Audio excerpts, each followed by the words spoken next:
سلام بینندگان عزیز، در قسمت دیگری از برنامه یک موضوع چند نگاه در خدمت شما هستیم و موضوعی که برای امروز انتخاب کردیم درباره زندانیان سیاسی در تاجیکستان هست که با چه جرم پشت پنجره زندانند. البته به معلومات شما دوستان عزیز میرسونم که این برنامه ما به خاطر گسترش ویروس کرونا در همه کشورها تقریبا در اروپا هم ما یعنی این برنامه رو به طوری یعنی بیرون از استودیو برگزار میکنیم تا که این قانون و قاعده هایی که در کشورها هست آن رعایت شود و همچنین جان خود و اطرافیانمان را حفظ کرده بتوانیم. و ما هم از همه بیمارانی که بر اثر این بیماری در کشور عزیزمان مبتلا شدند امید شفای کامل داریم از درگاه خداوند متعال و همچنین از همه هموطنان عزیز میخواهیم که فاصله را رعایت کنند، مقررات بهداشتی را رعایت کنند تا که هم جان خود، خانواده و همچنین اطرافیان را حفظ کرده باشند. خوب، برای ما این برنامه دو نفر از فرزندان زندانیان سیاسی را دعوت کردیم که اویدی وضعیت آنها، اویدی این که با چه جرم و با چه گناه پشت پنجره زندان صحبت کنیم. من در همین اول از این دو نفر فیروز محمد علی پسری محمد علی حیات معاون رئیس حزب نهضت اسلامی تاجیکستان و همچنین شهرت رحمت الله پسری رحمت الله رجب خوش آمدید میگویم به برنامه و امید دارم که از سخنان و از گفته های آنها مردم کشور استفاده کرده باشند و در وضعیت یعنی در کدام وضعیت قرار داشتن این دو زندانی سیاسی همان اطلاع پیدا کنم.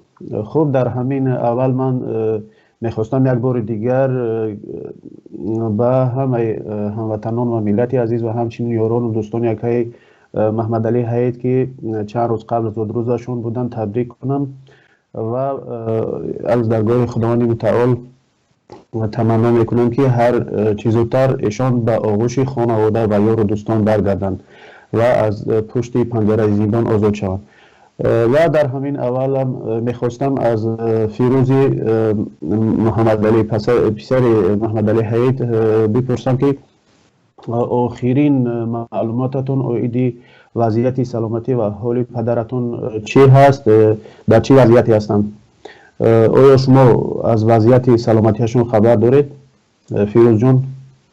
سلام علیکم، تشکر زیاد که به برنامه‌تون دعوت کردید و تشکر زیاد برای تبریکاتتون. راستی چند ماه اخیر شد از وضعیت سلامتی پدرم راستی یگان خبری نداریم، چون در تمام زندان ها کرانتین جاری شده بوده است و اجازه بخوری هم نیست و به خانواده هم اجازه نمیدن تا تلفنی با پدرم صحبت کنم. یک چند روز قبل برای پدرم که در 3 ماه یک بار خوراک میبرن اما خوراک بردن و بعد اون دیگر یگان خبری نداریم، ندیدنشون، از سلامتیشون هم خبر نداریم. تشکر. خب شهرت جان، شما بگویید که از پدرتون چی یعنی معلومات دارید؟ در چه وضعیتی هستن؟ طبق شنیدی ما و رسانه هم خیلی که گفتن چند مدت قبل یعنی بیمار بودن و اخیراً تبشون هم خیلی بلند رفته بود. یعنی اخیراً وضعیتی که از پدرتون داره در چه احوال هستن؟ سپاس برای شما و پیش از همه میخواستم سلام و درودی خود را به شما و به بینندگان شبکه تلویزیونی تپلوس برسانم و تشکر میکنم. بله، از وضعی بهداشتی پدرم خبر دارم، خدا را سپاس، چون با خانواده سر هر وقت در تماس هستم و از آنها سوال هایی که اویدی وضعیتی یا خود خانواده و یا خود وضعیتی پدر پرسان میکنم و از آنها پاسخ میگیرم که وضعی بهداشتی پدرم در چه حالت است. فعلا وضعیت سلامتیشان اگر معتدل گوییم هم دروغ می شود و اگر بد هم گوییم دروغ می شود، ولی نمیدونم پایانی بد و میانی بد و میانی معتدل. خب فعلا می توانم گفت که پدرم وضع سلامتیشان در همین حالت هستند، یعنی حرارتی بدن دیگر ندارن، خدا را سپاس. اون هم فکر میکنم با همون دوا و درمانی که استعمال میکنن و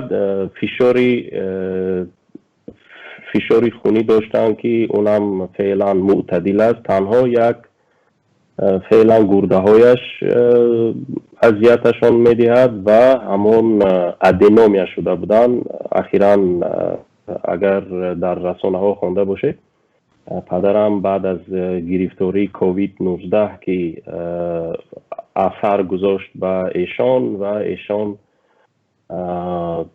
بعد همون کسل شدن گرفتار شدنشون به ویروسی کووید 19 همون کسلی هایی که پیشتر یعنی قبلا داشته بودن همون اوج گرفت و اثری بدی خود را گذاشتن. خود دیگر اولی پدرم تنها ادینومیشون اذیتشون میتن و گرده هایشون و از این سلامتیشون چخیل که گفتم فعلا میانی معتدل و میانی بد.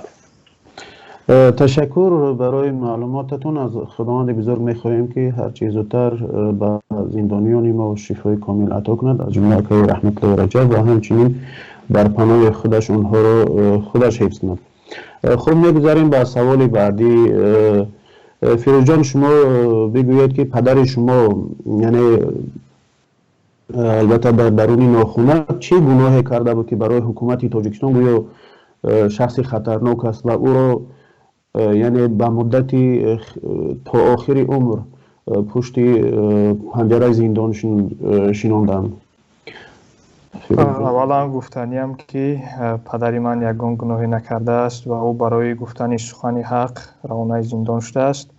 با گفته مقامات و حکومتداران پدری من گویا با 14 ماده در 14 ماده گناهکار دانسته شده است و روانه زندان شده است. اون هم از قبیل تروریسم و فکر کنم فروش سلاح است و همین چی ماده را یافتند با استاتیای پدرم علاوه کرده و روانه زندانش کردند. من در اینجا از همون خودی مقامداران حکومتداران پرسیدنیم که به همین گفته‌های خودشون آنها باور دارن یا نه، چون پدری من همیشه برای صلح و آرامی تلاش کرده بود. یک نفره بود که همیشه سخن حق را میگفت. چگونه میتواند این قدر گناه ها را کرده باشد و چرا او را به مهلت عمرباد روانه زندانش کردند؟ از شناخت پدرم گفتنیم که پدرم خیلی آدم مهربان بودند. حتی همون روزی که بازداشتشون کردند در خانه بودند، همون روزی که حتی با کودتا و با همون گویا با کودتا متهم کردن، همون روز کودتایی که روز 4 سپتامبر صورت گرفته بود پدرم همون روز در خانه بودند، چون قرارگاه حزب نهضت بسته شده بود و به کار هم نمی رفتند. از روز 16 هم از خانه بازداشت کرده بودند. اگر نفری که گناه می داشت هیچ وقت در خانه نمیشیشت، میگریخت به یگان جای دیگر میرفت یا یگان کار دیگر میکرد. این گفته های حکومت و مقامداران با منطق راست نمیاد، بگیم درست‌تر است. بله تشکر فیروز جان. خب شورا جان شما بگوید که برای چی اکای رحمت الله 28 سال یکی از گویم که طولانی ترین زندانی یعنی مدت مهلت زندانی رو محکوم شدن و اصلا بازم من تاکید میکنم در درون ناخونه که چه گناهی داشتن؟ شورا جان. خب سلامت باشید. خب آن چیزی که فیروز جان گفت بر علاوه گفته‌های فیروز تمام میتونم گفت که گناه پدری من همین بود که خب دیگر در انتخابات که انتخابات های پارلمانی می بود بسیار فعال بودم، بخصوص در مسئله همین قانون‌های انتخابات. به فکر من همکاری شما هم است و شما میدونید که در مخصوصا در همین عرفه انتخاباتی پارلمانی چی یا پرزیدنتی هر چی همین انتخابات ها در بسیار فعال بودن در مرکزهای یعنی تابع به حزب نهضت اسلامی تاجیکستان و منطقه‌های کشور میرفتن، از قانون‌های انتخابات درس میگفتن و میگفتن که انتخابات باید یک چنین صورت بگیرد، یک چنین نامزد میتواند با چارچوب همین قانون‌هایی که در از طرف کمیسیون مرکزی انتخابات برای پرسی پیشنهاد شده است، طبق همونا میتواند که یک نامزد رفتار و عمل کند. خب حالا بگذاریم. گناه پدر من همین بود که عادتا فعلی پدرم یک چنین فعل داشت که هیچگاه حق خود را هیچگاه نمیمان که پایمال شود و چندین بار همراهش با همون خودروش می رفتیم با جای درکاری، حالا هر کجایی که باشد، به مهمانی خانه کسی یا که به زیارت کجای کسی. همون حتی یادم است که چند بار اگر پلیس های ره، ناظرای ره که اگر بازداشتش میکردن، به اولین پدرم پرسان میکرد که پیش از آنه که به من سوال میتی اول بگو خودت کی هستی، معرفی کن، حجت تا پیشنهاد کن و برای چی مرا بازداشت کردی، در کدام اساس. خلاصه پدرم در همه همین زندگیش تنها تلاش میکردن حق خود را طلب کنند و نمیگذاشتن که حقی خودش پایمال شود. بعد تلاش میکردن علاوه بر این که حقی شهروندان پایمال نشود. خب دیگر همین بود گناهش و گناه دیگرش تو معلوم است که بعد از تروریستی اعلان کردن دادگاه عالی حزب نهضت اسلامی را، دیگر این برایشان یک بهانه شد و همه اینها رو بازداشت کردن و فعلا در زندان است. حالا که چرا 28 سال دادن و دیگر مدعاش که فیروز جان هم پیشتر اشاره کردن، ذکر کردن، هر چیزی که برای حکومت اگر خوش نمی آمد از جانب یک شهروندی که برای حق خود تلاش میکند، فکر میکنم اون را در این شب و روز هم بدون این که چی باشد دیگر معلوم است که اونها خائن نامیده میشن و دشمنی ملت. همین است دیگر. فیروز جان، شما بگویید که طبق قانون‌های تاجیکستان خانواده هر زندانی حق دارد که با وی در یک مهلت معین ملاقات کند، برایش خوب خوراک و لباسات برد. اول بگویید که آخرین ملاقات خانواده‌تون با پدرتون کی بود و در این رابطه آیا مانع گذاری قانونشکنی از طرف مقامات و مسئولین زندانی‌ها نسبت خانواده شما صورت گرفته است یا نه؟ فیروز جان، طبق قانون‌های همون تاجیکستان، طبق قانون‌های زندان، چون به پدر من حکم عمرباد دادن، خانواده حق دارن در 6 ماه با پدرم یک مرتبه و اون هم از نیم ساعت خطا نکنم تا 2 ساعت واخری کنن و در 3 ماه هم چون که در بالا قید کردم در 3 ماه هم یک بار خوراک میبرن. واخری آخرانه که داشتن ماه مارس صورت گرفته بود و آخری نوبتی باید 7 سپتامبر صورت میگرفت، چون با بهانه کرانتین در زندان ها اجازه واخری ندادند. ما میبینیم که انتخابات پرزیدنتی برگزار شد، مکتب ها کار کرده ایستادن، میشال بازار ها کار کرده ایستادن، همه جا کار کرده ایستاده است، ولی در زندان ها کرانتین است. این خود یک مانع گذاری است، چون مردم اینا میخوان که ندونن از وضع خانواده ها، از وضع سلامتی زندانیان خبردار نشوند. اگر حساب کنیم 7 ماه زیاد شد که خانواده با پدرم بخوری نداشتن. از وضع سلامتیشون در چند ماه پیش که ما آخران بار دیده بودن گفتنیم که آخران بار که دیده بودن گوش راستشون شنواییش پس شده بود پدر ما بعد در زندان اگر بگیم اونا که با بیرون زود نمیبرن هوا نمیرسشونه با بسیار کسلا هم گرفتار شدگی هستن.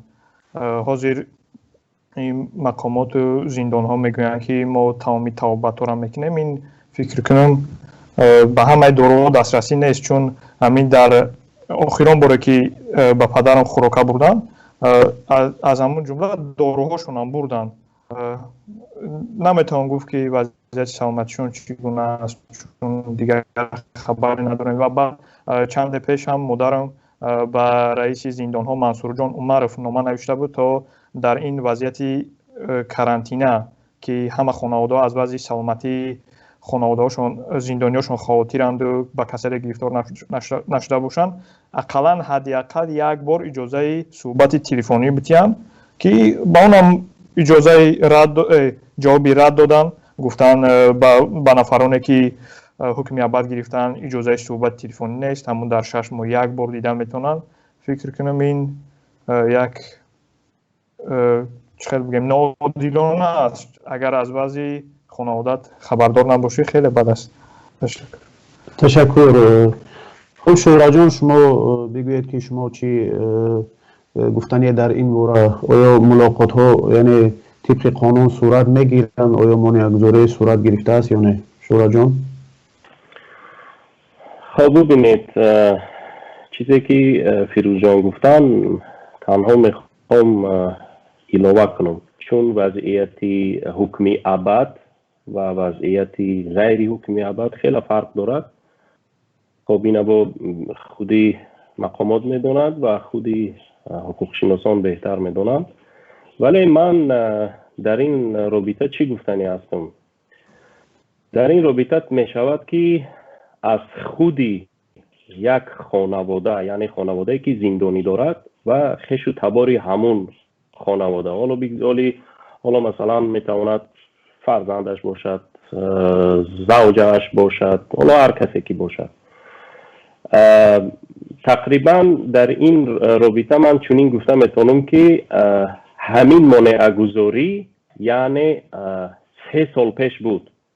همین مانع‌گذاری 3 سال پیش بود و اینم خدا رو سپاس که با تلاش پیوندانم، با تلاش مادرم، خواهرانم خیلی تلاش میکردن، در زندان میرفتن و در زندان ساعتهای طولانی میایستادن و تنها میگفتن که تا قانونی که خودی زندان مقرر کرده است اگر خودی زندان این رعایت نمیکند ما از اینجا بیرون نمیبرویم.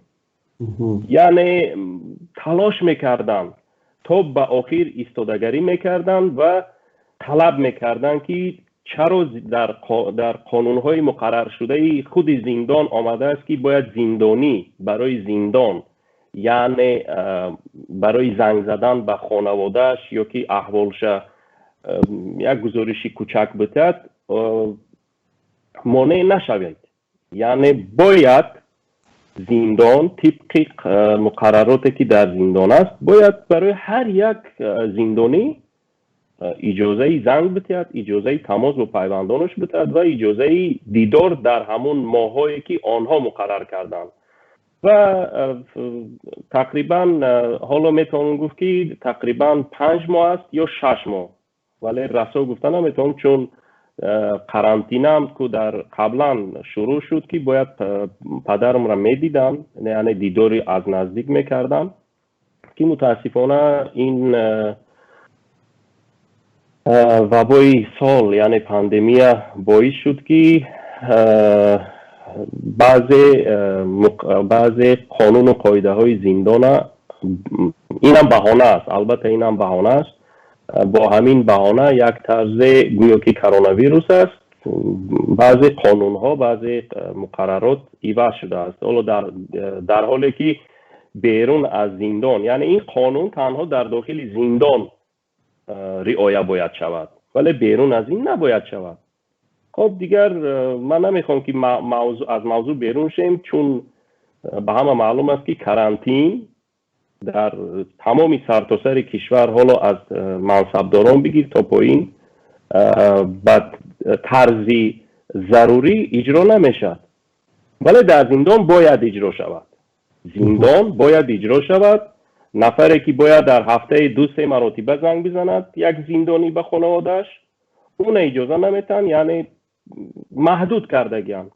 خب به هر صورت من نمیتونم دروغ بگم که چون پدرم هر هفته اگر اشتباه نکنم هفته 1 مرتبه با خانواده تماس میگیرد توسط تلفن، اون هم پرداخت از جانب خانواده زندانی می شود، پرداختی دقیقهایی که یک زندانی صحبت میکند با خانوادهش. خب دیگر اونم بهانه آورده نمیتوانند. اخیرا هم بار که کسل شد پدرم، اگر صحبتم طولانی شود معذرت میخوام چون باید گفت این حرفا رو. وقتی که مریض شدن محدود کرده بودن زنگا را، یعنی نمیموندن که یعنی خانواده زندانی ما به خانوادهش تماس بگیرد، چون باور کنید از رسانه شدن یک قضیه زندانی حکومت و یا خود مقامات میترسد، چون خیلی سر و صدا را به بار میارد. اینم با زحمت خانواده همون تلاش کردن، رفتن در زندان ساعتهای طولانی ایستادن و گفتن تا اگر زنگ نمیزند ما از این جای جو نمیریم. ما زنگ میزنیم با رسانه ها، با روزنامه‌نگاری داخل کشور مثل ازیا پلوس، رادیوی آزادی و دیگر رسانه هایی که مستقل تر هستند، با اونا زنگ میزنیم، میگوییم که ما در نزد زندان هستیم و منتظری این و آن هستیم. یعنی اونا دیگر مجبور میشدن که به یک زنگ تلفن، یعنی مجبور میشدن که پدرم باید به خانواده زنگ بزنن. حتی دیگر بعضی مانعه هایی که یک زندانی میستد در تلفن صحبت میکند و اونم در قفاش یک متصدی یا اینکه یک کارمند زندان موظف میکنن که گوش کند که چی میگه صداش، یعنی شکایتی زیاد هم نکنه که اگر کسلی سخت باشه بگر که نه یک گلوم در کرده است، مثل که قبلا سر ریاست زندان ها گفته بود که نه زندانی ها کرونا ویروس نشدن، تنها همون آب خوردن هنگام افطارشون گلوشان در کرده است. خب به هر صورت من فکر میکنم اینجا یگانه خودی خانواده ها میتوانن سبب شوند که زندانیشان ملاقات زیاد شود و تماس با خانوادهشان حتما داشته باشد. این خودی مگر قانون که بیرون از کشور نیست، طبق همون قانونی که در داخل زندان است، باید خودی کارمندان زندان و خودی خانواده هم باید این قانون ها رو دسترس کنند و در پیشتاقای داخل زندان که وارد میشی، در همون یعنی منظورم همون مؤسسه وارد میشی، در پیشتاقا زده است که زندانی چی حق دارد چی ندارد، چی کار میکند نمیکند. طبق همون باید خانواده زندانی هر یک شهروند باید طلب کند. بله. فکر میکنم همین است دیگر. تشکر. خوب، خیلی که من برداشت کردم از صحبت های شما، یعنی قانون متاسفانه از جانب مقامات آن طوری که باید رعایت شود رعایت نمیکنن. این با جرأت و غیرت و دواده و خلاصه یعنی همون پافشاری خودی خانواده های زندانی ها بستگی دارد. و خیلی که چند روز پیش هم رسانه‌ای شد، خودی مقامات زندان منصور جان عمرов هم یعنی اعتراف کرده بود که نه همه داروها در زندان برای زندانی ها دسترسن. اگر یعنی نگذارن که پیوسته این زندانی ها خانواده زندانی ها با زندانی ها ملاقات داشته باشن و از اون یعنی راه‌های قانونی برای ملاقات استفاده کنند، پس معلوم است که وضعیت زندانی ها در چه حال است. خوب، تشکر برای این پاسخ ها. من میگذارم به سوال دیگر. خب فیروز جان، شما بگویید که چند سال است که شما به هر حال و خانواده‌تون با مشکلات قضیه پدرتون همچون زندانی سیاسی دیگر گرفتار هستید. آیا در تاجیکستان سازمان وجود دارد که از حقوق زندانیان سیاسی حمایت کنند و آیا شما باره به آنها مراجعت کرده اید و اگر ها واکنششون چی بوده است؟ 5 سال می شود که ما همچون با قضیه زندانی سیاسی روبرو هستیم. در داخل تاجیکستان به نظر من یگان سازمان داخلی تاجیکستانی نیست که قضیه های زندانیای سیاسی رو پیگیری کند. سالهای اول مادرم با مادر اکای شهرت چندین مرتبه با OBSE و سازمان امنیت و همکاری اروپا رفته بودند، با سازمان ملل متحد در تاجیکستان رفته بودند که از نزد اونجا بازداشتشان کردند. این یک قصه دیگر است. مثال چنین مانع می شود وقتی که به یگان جا که مراجعت کنند، همون سالهای اول زیاد مراجعت میکردند، مانع ها زیاد صورت میگرفت، ولی خیلی بگیم که یگان سازمان وجود داشته باشد پرونده زندانیای سیاسی را در داخل تاجیکستان پیگیری کند، چنین سازمان نیست. اگر باشد هم فکر کنم اون این نوع پرونده زندانیای سیاسی حزب نهضت بر دوش هم نمیگیرند. باور دارم که چنین سازمان نیست در تاجیکستان. تشکر. خوب شورا جان، شما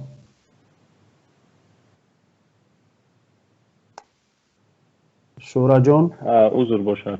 بله. خب خیلی که برادرم فیروز جان گفتن، بله در حقیقت سالهای پیش، یعنی منظورم که حالا من دقیق کنم میدونم، مادرم همراه مادری فیروز جان رفته بودم به سازمان ملل، ببخشید سازمان ملل میگم، صلیب سرخ مراجعت کردن و اول که مراجعت میکردن سال 2 مرتبه کمک میدادن برای خانواده زندانیا و اون کمک هم تقریبا اگر اشتباه نکنم در حدود 450 یا پایین از این یا بالا از این سامانی کمک میدادن و اخیراً این کمک یک بار کردن، یعنی اول در سال 2 مرتبه بود، پس آن یک بار کردن. بعد یک بار دیگه هم که به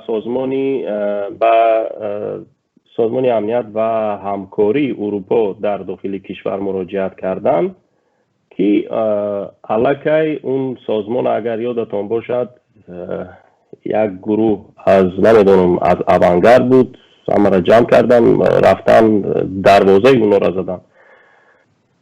پس اون رهبریتش عوض شد یا هر چیزی که شد دیگر از اونم ماندن، یعنی دیگر مراجعتشون هم تا خشک خالی ماند و هنگامی که پدرم تکته شدن، یعنی شکنجه در شکنجهگاه زندان قرار داشتن، خانواده با یک نامه و خودی بنده نیز بیرون از کشور در رسانه کدام رسانه من مراجعتی خطی کردم، یعنی نامه‌نگاری کردم و ائتلاف ضد شکنجه. البته که به من یگان پاسخی نآمد و خانواده هم که در اون وقت پرسیدم یگان پاسخی رسمی از جانب این سازمان هم به خانواده نآمد. و آنه که فیروز جان میگویم واقعا چند مرتبه ایرم که اگر به سازمان های مراجعت میکردم خودی مقامات، یعنی کارمندانی مقامات، انیقترش کارمندانی کمیته دولتی امنیت ملی مانع میشدن که تا که یک چنین مراجعت به سازمان ها نکنند، قضیه را نبردارند. خب این من میتونم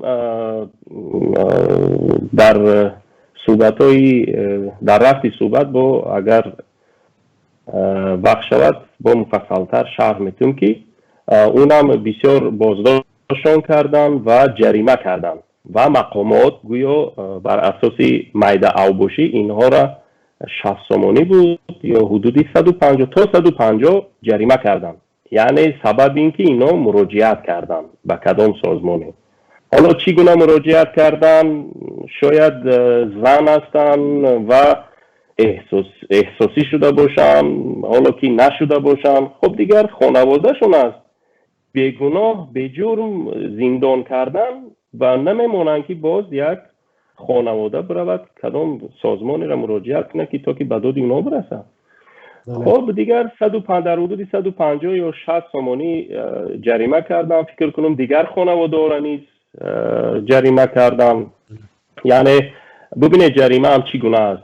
جریمه هم آن طوری که باید قانونی انجام بشود که همون مبلغی که از خانواده ما و از خانواده فیروز جان و یا دیگر خانواده طلب کردن که جریمه را بسپارن، یگان سند مدرکی ندادن که واقعا این مبلغ حالا 60 سوم است تا حدود 150 سومش به بودجه کشور وارد شده است. اونم همون تا نفرای غیری مقامات، منظورم که غیری همون سند و مدرک اومده از خانه ها 60 سومی 150 سومی گرفتن. اگر گفتن نه که ما کدام کار میکنیم کدام چیز میکنیم. خلاصه دیگر خانواده هم دیگر زیر فشار، زیر این فشارهای مقامات دیگه خیلی دادن، گفتن قدر پولی هم نیست بگذار دیگر دادن. همین بود که من راضی نبودم که این پولا رو هم بدن. من میخواستم که تا مثل که پدری من برای حقش تلاش میکرد، من میخواستم خانواده ما هم برای 1 درهم تلاش ببرد که حقش به یک جا نرود، پایمال نشود و از حقی حلال خودش به چی نکند. آدمین است فعلا. اگر سلامت باشید. خوب معلوم میشود که وقتی برای یعنی خانواده مراجعت میکنن برای یعنی یکان کمک از سازمان هایی که در کشور وجود داره، وقتی که جریمه میکنن خب هیچ کس دیگر جرأت نمیکند، حتی اون سازمان هایی هم که وجود دارن جرأتی حمایت از حقوق زندانی ها رو نمیکنن. خوب تشکر برای این پاسخ ها. من میگذارم به سوال بعدی. خب فیروز جان، چنانه که میدونیم گروه کاری سازمان ملل متحد اید به بازداشت های خودسرانه در نتیجه تحقیقاتش سال 2018 اگر خطا نکنم به این نتیجه رسیده بود که پدر شما بیگناه است. محاکمه دادگاهیش غیر قانونی بود، همچنین حقوقش همچون انسان پایمال شده است و از همچنین طلب کرد که خسارت پرداخت شود و حتی اون کسانی که در بازداشت غیر قانونی یعنی که محمد علی دست داشتن باید که هر چیز زودتر مجازات شوند. بنابراین این کمیته سازمان ملل از حکومت تاجیکستان طلب کرده بود که خلاصه هر چیز زودتر آزاد شد. آیا تا به این روز یگان واکنش از طرف مقامات نسبت این یعنی خلاصه گروه کاری شده است یا نه؟ چنانه که خود شما دیده استودید، بعد از طلب سازمان ملل متحد یگان دیگرگونی صورت نگرفته است. اما زندانیان در زندان که بودن در زندانن حالا هم. بله، حکومت تاجیکستان اگر خطا نکنم در جواب به پاسخ اونا گفته بود که این همه گفته‌های سازمان ملل متحد خاراکتری توصیوی دارن یا مشورتی دارن و حکومت هم میگن مجبور نیسته که این توصیه‌های سازمان ملل متحد هم مشورتاش اجرا کنه. و گفت باز اگر خطا نکنم گفته بودن که یگان مکانیزم وجود ندارد که با توصیه‌های سازمان ملل متحد زندانیان آزاد شوند و دیگر. یعنی در برابر دیگر زندانیان سیاسی یعنی عضو حزب نهضت اسلامی تاجیکستان همین گروه کاری سازمان ملل درخواست کرده بود از حکومت تاجیکستان که هر چیز زودتر که رحمت الله رجب آزاد شوند و غرامت پرداخت شود و حتی این یعنی طلب شده بود از حکومت تاجیکستان که همین حکمی گروه کاری باید که در رسانه‌های کشور تاجیکستان یعنی به طور گسترده تبلیغ شود. در این مورد آیا تا به حال واکنش هست از طرف مقامات؟ شورا جان ببینید، من در علاوه گفته‌های فیروز جان که اشاره کردن مقامات چی گفت و در راجع به توصیه‌های سازمان ملل من چی گفتنی هستم؟ سازمان ملل هر چیزی که هست با نظر داشتی فعالیت های خودشان و با نظر داشتی همون معیار و قانون های خودشان تحقیق کردن حکمی سوده و از بازداشت شدن غیر قانونی اونها تحقیق کردن و فهمیدن که واقعا این زندانی ها اصلا گناهی ندارن و بیگناه پشتی پنجره شدن. و دیگر توصیه کرد. اونه که مقامات میگوید که مثلا یک توصیه است، یکون مکانیزمی وجود ندارد، نمیدونم مقامات چی باید کرد که زندانی ها را آزاد کنند. من در یگان رسانه اونو که شما گفتید باید به شکل گسترده مقامات هم در رسانه‌های حکومتی است یا که مقاماتی باید این نشر رو باز نشر کنن، ندیدم. هر چیزی که توصیه‌های سازمان ملل اوید به زندانی ها در گزارششان که آورده بود، تنها رسانه‌های بیرونی این کار کردن و تنها همون نفرای کردن که خلاصه مثل ما فرزندای زندانی ها و دیگر نفرانی که در رسانه ها سر و کار دارن همین نشر کردن، ولی طرف مقامات یگان واکنش تا به اون ندیدم. اگر اونا که واکنش من حساب کنم میکنم اونم کدام نفری که گفته است کدام مکانیزمی ندارد، اونم در چارچوبی فشارهای بالاتر این گپا را گفتگی است. بله.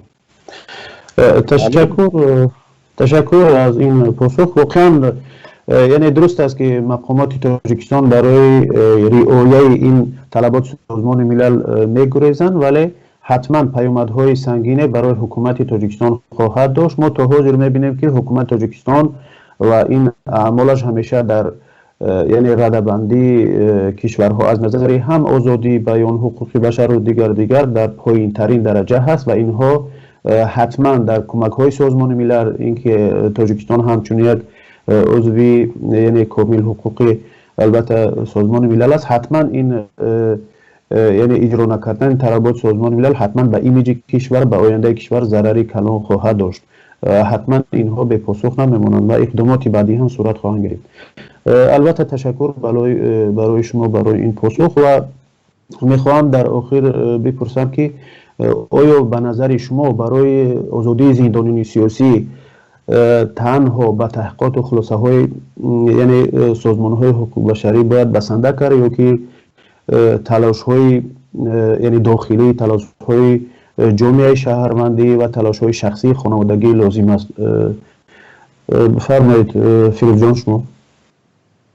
اولا باید گویم که همین سازمان ملل متحد که قرارهای خودش قبول میکنه باید فکر کنم یک تغییرات در اون وارد کنه که همون چیزا باید حتمی شوند برای اجرایش تا به همون حکومت فشار آورده زندانی‌ها را آزاد کند.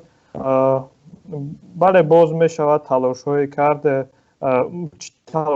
می شود از همون درد زندانی‌ها، از وضعیت زندانی‌ها هرچی بیشتر باید رسانه‌ای کرد تا دولت‌های دموکراتی، دولت‌هایی که از حقوق بشر حمایت میکنند از همون وضعیت زندانی‌ها باخبر شوند.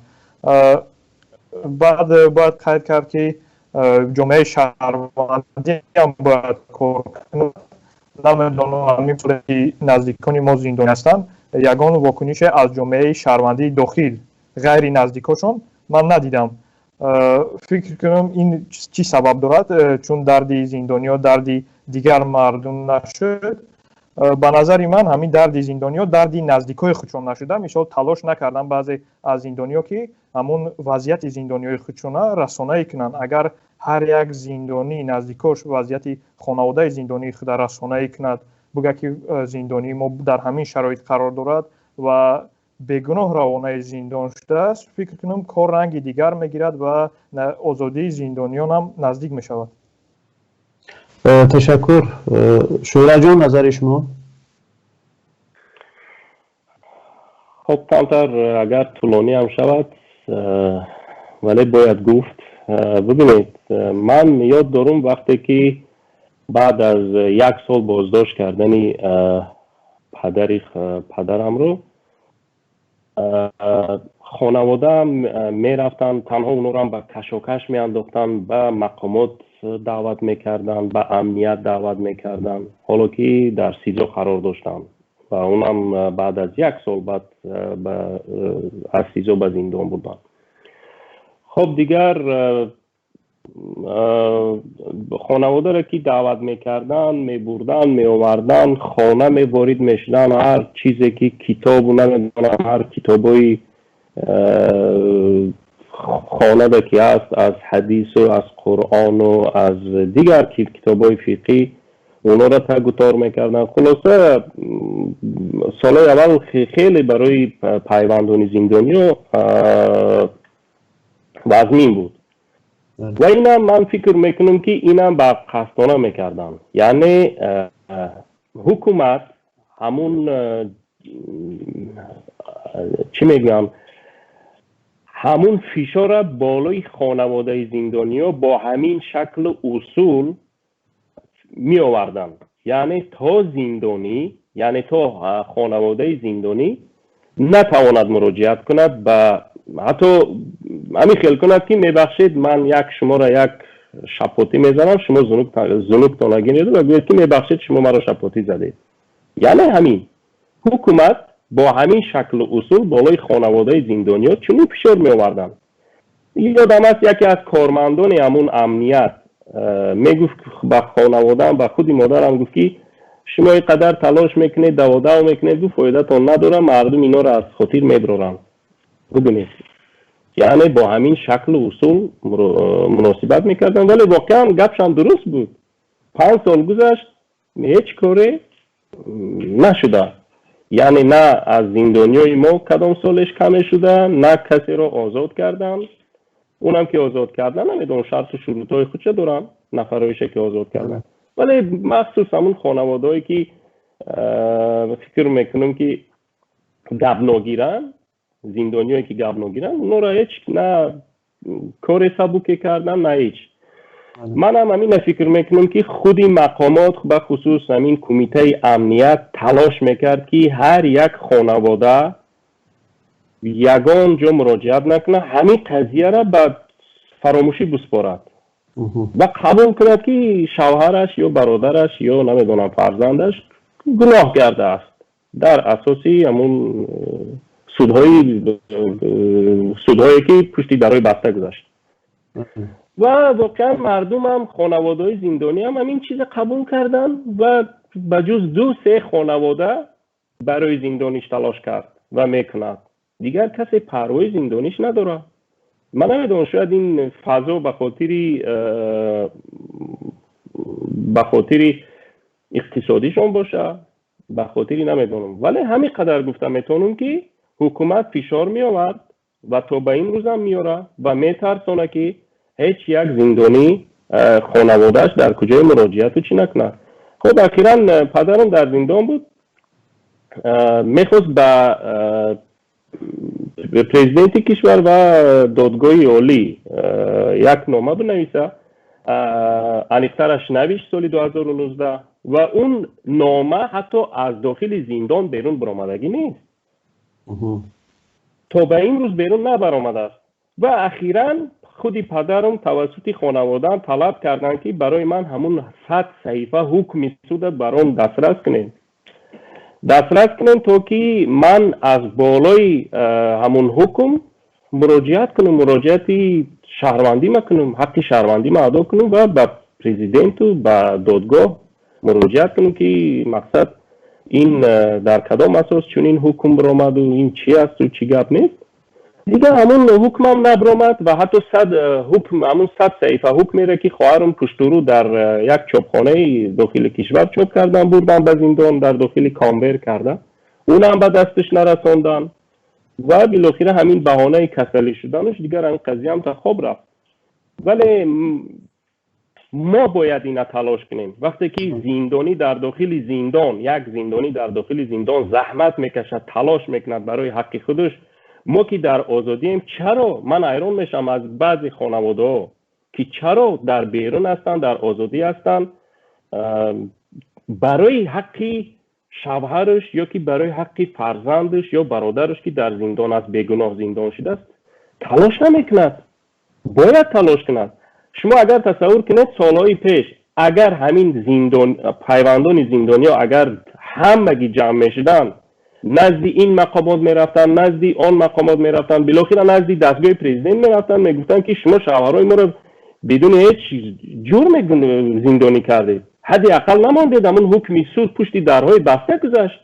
چرا نه یک ژورنالیست بود در اون حکم، در اون مرافعه؟ چرا نه یک از نماینده‌های سازمان بین المللی وجود داشت، نه یک نمیدونم یک حتی خانواده در اونجا قرار نداشتن. بله. من یادم است که خانواده مون میگفتن که بیاین در حکم شوهرتون اشتراک میکنید، بردن دروغ و نیرنگ کرده در اتاقای علایده میپرسیدن شوهری تو نمید چی بود، شوهری تو فلانی کرد. بعد میان خانواده های زندانی جنگ میداختن. بودی کارمندی مقامات جنگ میداختن. مثلا مادری فیروز شما را این که گفت، با اونا میرفتن میگفتن فلانی این که گفت، گفتن شما پول دارین، پول ایخی کردین، فلان کردین، بسمدان کردین.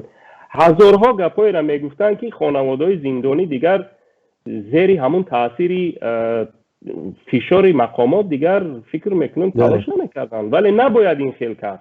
بله. انسان اگر تلاش کند برای حقش طلب کند، یک بار نمیشد، دو بار نمیشد، بالاخره اون حقش به جای میرسد، اون صداش، اون مراجعتش و واکنشش به جای میرسد انشالله.